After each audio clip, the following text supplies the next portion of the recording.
Welcome to Ann Arbor Spark CEO Podcast, Conversations on Economic Opportunity. My name is Paul Krutko, and I'm the President and CEO of Ann Arbor Spark. Welcome to a series of conversations with key leaders from those sectors. Joining me today is Milton Dohoney, City Administrator of the City of Ann Arbor. Milton has an extensive experience in city management, including 7 years as city manager of Cincinnati, 3 years as chief administrative officer of Lexington, Kentucky. He's also received multiple awards for his work, including Administrator of the Year in 2013 and YMCA Black Achievers Award in 2010. And he also does serve, and we're pleased to have him do this, on the Spark Board of Directors. Milton, thanks a lot. Welcome back. It's good to do this again with you. Thank you. I'm glad to have the opportunity to talk to you. Yeah, the last time we spoke was really at the beginning of your tenure. And I think, after a few months on the job, we, talked about your early impressions of Ann Arbor, the city's priorities, and sort of initiatives like the Climate Action Plan. So today, what I wanted to do is really give you a chance to talk about how those priorities have evolved as you continue in your leadership here at the city, including a new sort of renewed vision with the city council about economic development and the city's role in attracting businesses and talent. So we would just dive right in. So, we're excited. It was something that we thought was a great idea and supported. You've recently hired a new economic development director. What are the key priorities do you envision for this role, and how will it support business growth and innovation in Ann Arbor? And maybe most importantly, support you in your role as city administrator? Thanks. Well, it clearly is going to support me in that it's going to take some of the things off my plate when you're trying to do 100 things and running the city and economic development too. It's a little bit challenging. The city needs a designated go-to or point person, both internally and also for the external community. If you want to talk about development, if you're working on something, you're in the development process and you've got a bottleneck and you're not sure where to go to get it unstopped, now we have a person you can go to and he can help facilitate moving through the process. The important thing here, Paul, is it's not just about process, but it's about facilitating growth. Because if we can shorten bottlenecks, you're getting things over the finish line faster. You're getting taxable value in the community faster. He also is going to be dedicated to placemaking, helping to create more places around the community that become magnets for people to come and congregate and socialize. We also envision him partnering with the Spark team. If you're entertaining a prospect that's looking at Southeast Michigan, that might include Ann Arbor. In my mind, City of Ann Arbor not having a representative in that meeting is a void that needs to be filled. And now we can fill it. Right, because as you know, when we're in that kind of situation, many times there's questions that are asked, and having a city representative there with us is really important for another reason as well. That shows a potential client coming here about the city's interest as well. So I think that's really, really important. We should say, we didn't do this at the beginning, this gentleman's name is Joe Giants, and he came to us from a very successful career, both in I guess in Minneapolis and in Fort Wayne, Indiana. So we've been very impressed with our initial working with him, and I look forward in a few months perhaps having Joe on this conversation and getting his sense of where things are. Well, let me kind of move on. Ann Arbor is known, as you well know, for its strong tech ecosystem, its research institutions, and startup culture. So one of your strategies was to create this position and move forward. What are some other strategies that you're thinking about to help attract and retain businesses in what is now a very competitive environment? In my experience, Paul, one of the things that businesses look at when they're making a decision about, where to start their business or where to grow their business is the functionality of government. And it might seem like, how is that relevant? Well, people evaluate the ease in which they can interact in the community in terms of engaging with government. Is it a headache? Can you actually get anything done there? Or is it an institution that understands that time equals money and Yeah. is sensitive to what my needs are? So making sure that we are functioning at a high level and eliminating unnecessary bureaucracy is one of the things we want to do. The other thing we're working to improve is the transparency around information that people need to make business related decisions. So when I deliver the budget in a week, one of the things I'll be talking about is ensuring that the infrastructure capacity is made known to the community and the business community. Because if you're thinking about locating in a certain area, well, this is a 200-year-old city. Is Mhm. the infrastructure capacity at a level that will support the kind of business idea that I have? Yeah. And being able to know that early before I spend a lot of money and time is important. Yeah. Yeah. It's on that point. And I was going to ask you in a moment about infrastructure, but yeah, what we know, and I think you know, because I know about your career elsewhere, things have changed since I started in economic development many, many years ago, where companies and businesses have lots of access to information about your community well before they might even talk to you. And I'm struck by the point that you just made that businesses, when they think about a location, they think about, oh, is there an appropriate site for me? Is there talent there? But pretty soon after that, they want to know about the community. How safe is it? What are the service delivery elements? All those kinds of things. And when you're in a really competitive environment, lots of communities have great attributes. So your work, your real, I don't want to call it, say economic development isn't your real job, but your real job in running the city is really an important part of attraction as well. Quality of life, as you say, the ease of doing business is important, but the environment that the business is going to be surrounded by is very, very important as well. And I was also struck by what you said that urgency is a key thing. We're experiencing that, and I'm going to ask you about that in a few minutes, of lots of uncertainty now. And talking to a couple people in business, well, if I had been able to move a little bit faster before the tariff announcement last week, but now I'm hesitant to do what I was going to do. So moving things quickly is not just something you just do because it's a good thing. It really affects how others make decisions. So hey, tell me a little bit. So you just mentioned infrastructure, and I'm curious about kind of the things that you're working on the physical infrastructure of the city. What are some of the projects and things that are happening? I know a lot of paving going on, but what other kinds of infrastructure emphases are you and your team in Public Works working on right now? Well, there is a lot of paving going on, and that's going to be, I think, a permanent part of our DNA. We're in, the Michigan climate is what the Michigan climate Yeah. is, and so it has an impact on roads. But the ease of being able to get people around town, we're interfacing with AAATA to make sure transportation planning is central because having viable public transportation is important for students, for workers, for residents. So that is an element too. We're a city that also has some bridges and dams, and so we're reinforcing those. We're doing a major $12 million project at the Barton Dam right now. We've got a hydroelectric dam here, well, a couple of them actually. So keeping those things up. We have on our drawing board the replacement of our water treatment plant. Was built in the 1930s.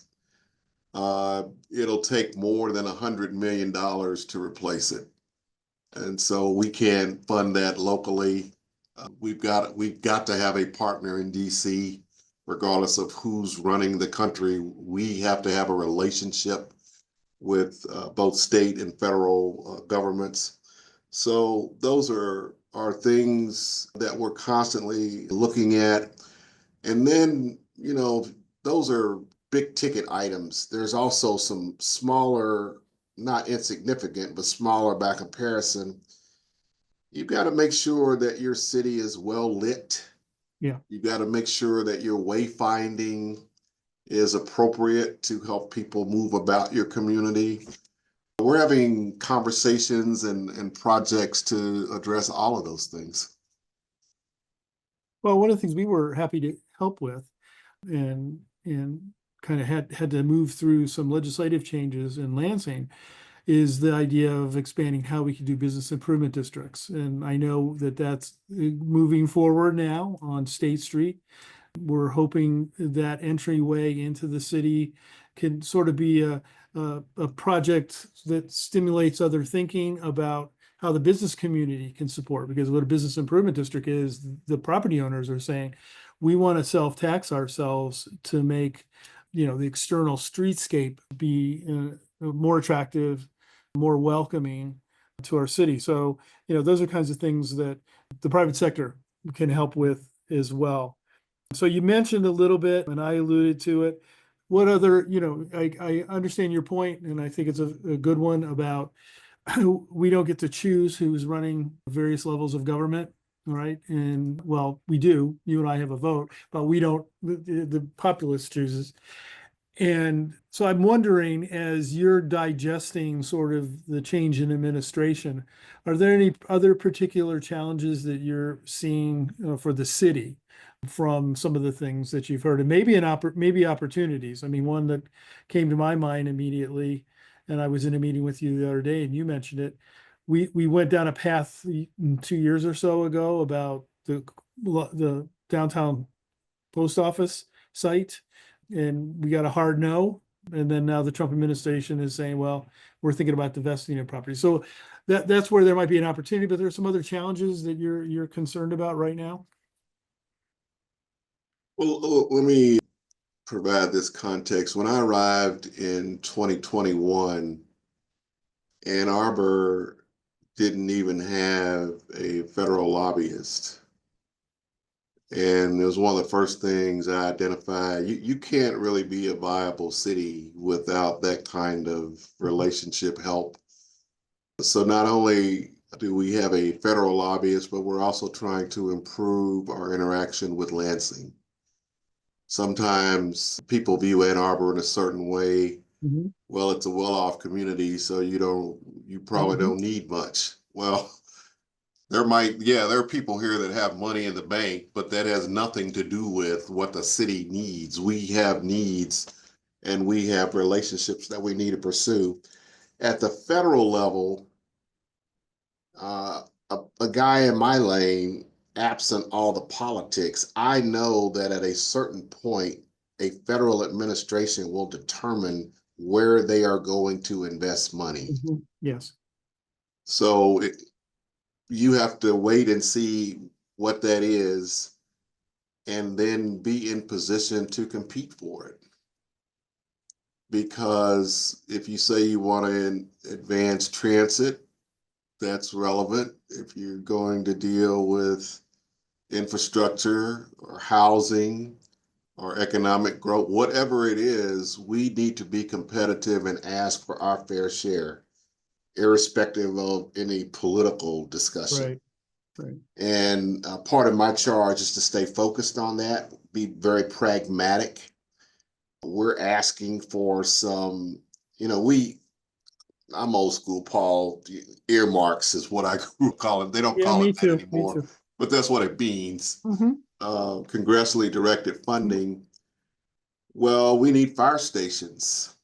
We need things that are not controversial, Mm-hmm. that we're going to ask for things like Right. that.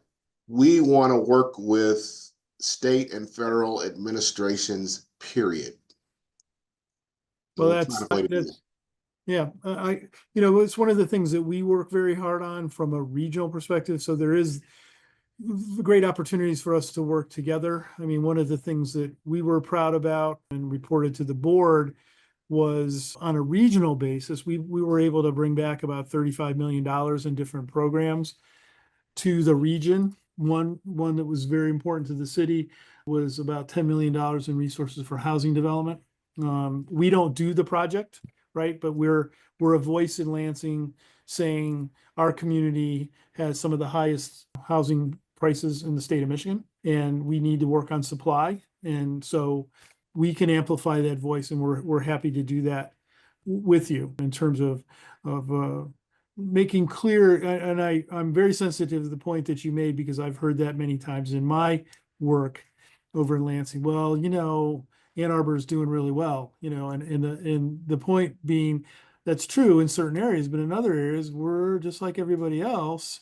And there's also the concept, when you're doing well, that shouldn't be a reason not to invest. That's a reason to make things that are going well go better, right? So we kind of try to convey that message. So I'm kind of closing out. That kind of fits into the last thing I wanted to kind of talk to you about, and maybe you can talk a little bit in answering this question about some of the planning and zoning changes that have been made that are allowing developers to think about different kinds of projects. But I'm really convinced that our best chance at local prosperity is through local and regional strategies and appropriate tactics, working particularly with the state. So looking ahead, what are some of the biggest opportunities you see for economic development in the city? And how do you feel we can all work better to create an environment for that to happen? And I did kind of tee this up a little bit. I'm really excited about sort of the work that you're engaged in at State and Eisenhower. So maybe take a moment to talk about that, maybe some other areas in the city that you see have opportunities for growth for the city.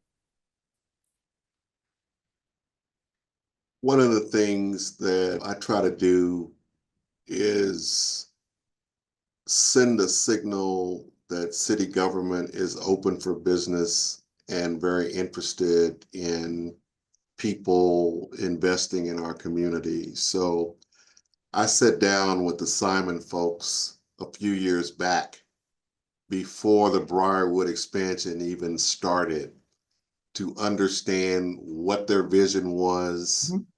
what it would mean. I convened all of the departments of city government and gave Simon an audience to talk about, we want to build 300 units of housing. We want to build a grocery store.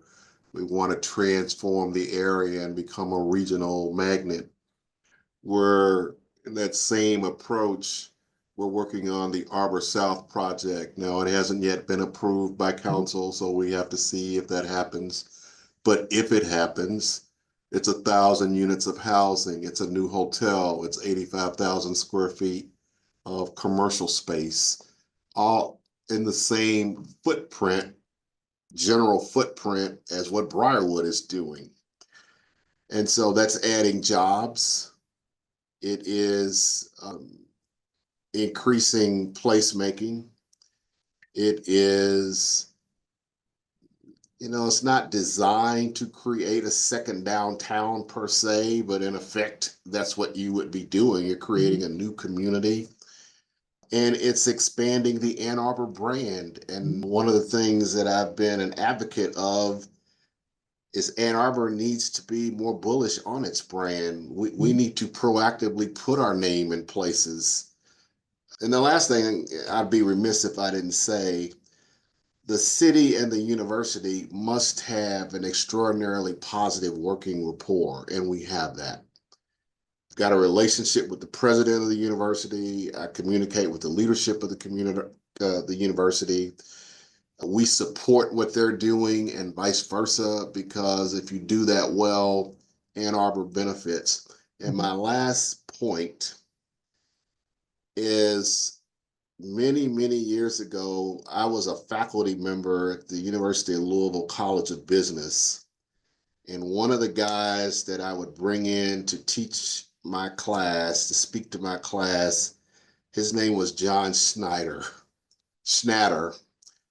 And he started a pizza company in the basement of his house, which evolved to become Papa John's.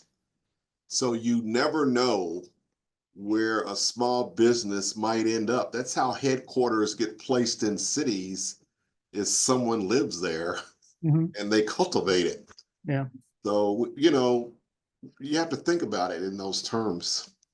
You do, very much so. And I think what is important is you have brought this welcoming attitude towards the idea that we can continue to grow the city in a way that is the kind of city that the residents want to live in from their values.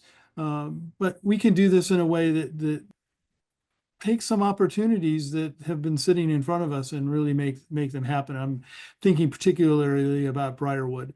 I mean, as I had to go out to the Apple store the other day, and you just see that sea of parking that was built for a different era, a different time, and rethinking that. The one thing that I always think about relative to the university and the partnership with the city is we know how many people are driving into this community on a daily basis. And many of them would love to live here if certain kinds of housing was built. And that really does multiple things, but it also affects the city's environmental goals. The more people we get off the roads or living in our community, the better we're all going to be. So always, Milton, it's great to have a chance to chat with you, to learn about what's going on in the city. I enjoy working with you and your team, and we're really looking forward to the progress we're going to make over the next several years. Thanks for having me on. I'm glad to be a member of Spark and working with your team to grow opportunities in our community. So thank Yeah, you. great. Great. Well, I also want to thank our audience for listening and learning more about those leaders and organizations working hard to create the Ann Arbor region's economic future. These conversations are brought to you by Ann Arbor Spark.